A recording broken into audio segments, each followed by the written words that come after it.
Hello, hello, hello. Welcome back to Speak English Flow, your friendly place to learn real, natural English through honest, everyday conversations. I'm Emma. And I'm Mohin. Hello, everyone.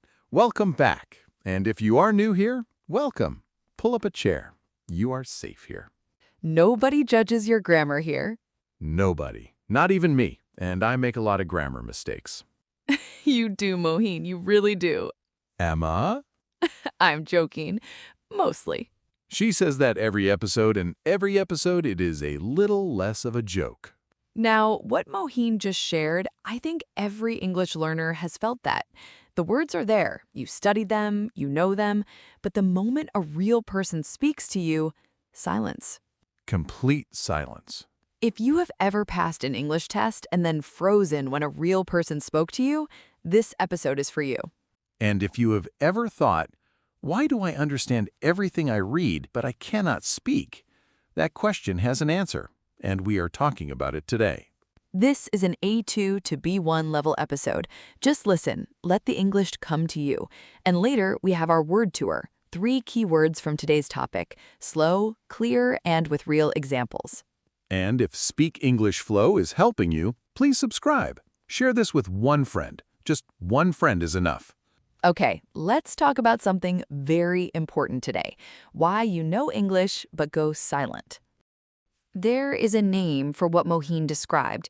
It is called passive English. Passive English? Passive English is the English that lives in your head. You understand it, you recognize it, you can read it, but when you need to use it, it does not come out. Like you have the food in the kitchen, but you never cook it. Exactly. The ingredients are there, but nothing is ready to eat. And active English is cooking?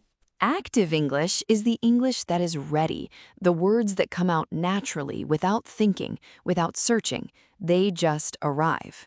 So I have a kitchen full of ingredients, but my mouth is still hungry. That is the most honest way I have ever heard it described.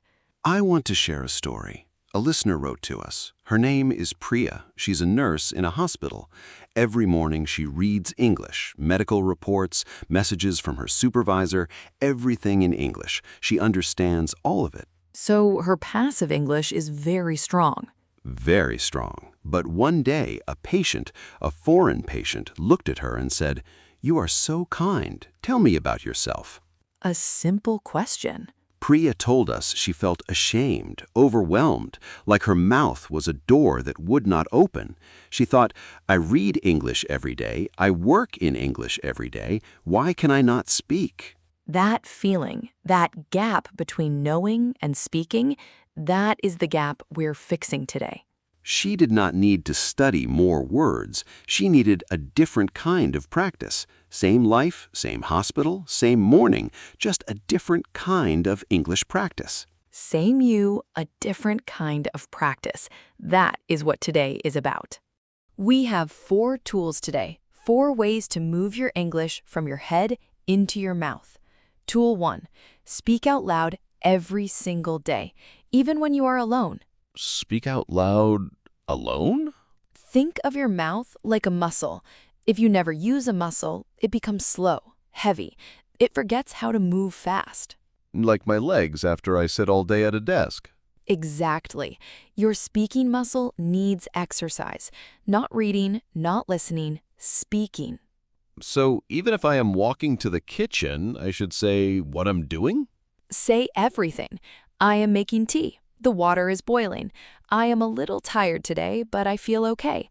That is active English practice. That sounds very simple. It is, but most learners never do it. They read, they listen, they study vocabulary, but they never speak out loud. So the words stay passive, frozen inside. Passive. Like my ingredients that never get cooked. Instead of waiting for a conversation, create one, alone, out loud, every day. Same apartment, same morning, different choice. Just speak. Tool 2, practice with realistic conversations, not just grammar exercises, real situations. What does realistic mean here? It means the situations that actually scare you. The coffee shop, the office, the moment someone says, "Nice to meet you, tell me about yourself." Oh, those situations. Those exact situations. Here, let me show you. Mohin, pretend you are a new coworker. You just met me. What do you say? Hello, my name is Mohin. I work in the marketing? Good. Now again, but slower. You do not need to rush. Nobody is chasing you. Hello, my name is Mohin. I work in the marketing department. I joined the company last month. It is going well so far. That is completely natural. You said it, you used it. That is active English. But I just said simple words. Simple words said out loud in a real situation. That's how passive English becomes active. Instead of memorizing more words, practice the words you already know in real situations. Use what you have. Cook the ingredients in the kitchen. Tool 3, the self-talk bridge. This one is very powerful and very private. Self-talk bridge? When something happens in your life, narrate it in English, to yourself, silently or out loud. Your internal voice becomes your English practice. Give me an example. You wake up in the morning. Instead of your thoughts being in your first language, you describe your morning in English. I woke up at 7. I am a little tired. The weather looks cloudy. I think I will wear a jacket today. So my own life becomes the English lesson. Your life is the best textbook because you already know the story. You just need to tell it in English. That is painfully accurate. I always thought I need special topics to practice, but my own morning is already a topic. A conversation about your own day is more useful than a grammar exercise about a stranger's life. Instead of studying English about someone else, describe your own life in English. Same morning, same feelings, just a different language for my thoughts. Tool 4, the 3-second rule.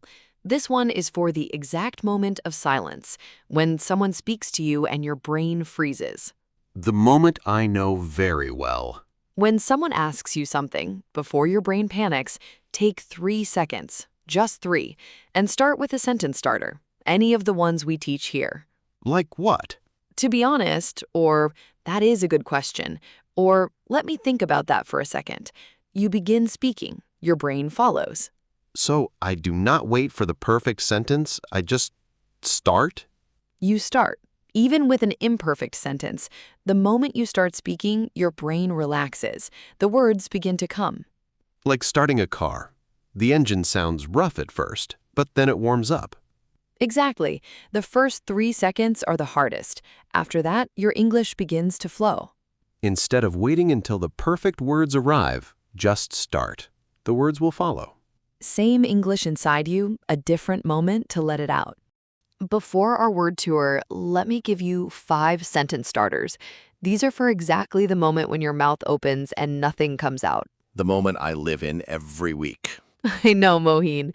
Here they are. Starter 1, to be honest, use this for real, genuine answers. To be honest, I was nervous this morning. To be honest, I froze when my manager spoke to me. Starter 2, funnily enough, when something surprising happened.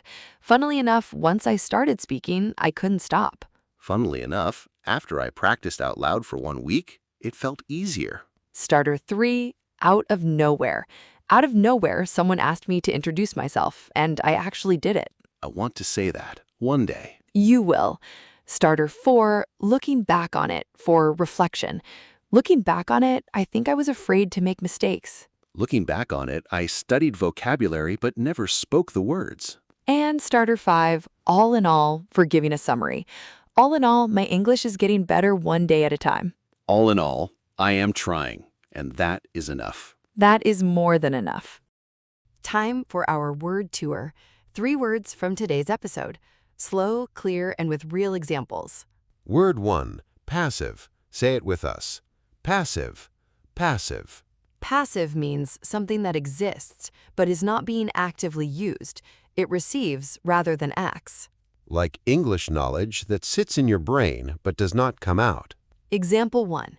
My passive vocabulary is very large. I recognize hundreds of words. Example 2. She has a passive understanding of English. She can read everything but struggles to speak. You can say, I have strong passive English, and I am working every day to make it active. I have strong passive English, and I am working to make it active. I like that. It sounds honest and hopeful. Instead of saying, I know English, but I cannot speak, say, my English is passive.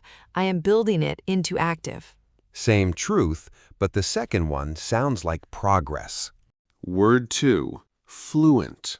Say it slowly. Fluent. Fluent. Fluent means you can speak a language smoothly, naturally, and without long pauses. Not perfect, smooth. Wait, fluent does not mean perfect? Not at all. Fluent means the words flow, like water, without stopping every second to search. That changes everything. I thought fluent meant no mistakes. Example 1. She's not perfect, but she speaks fluently. The conversation moves. Example 2, he makes small grammar errors, but his English is fluent enough for any job. You can say, I am not fluent yet, but every day I speak out loud, I get a little closer.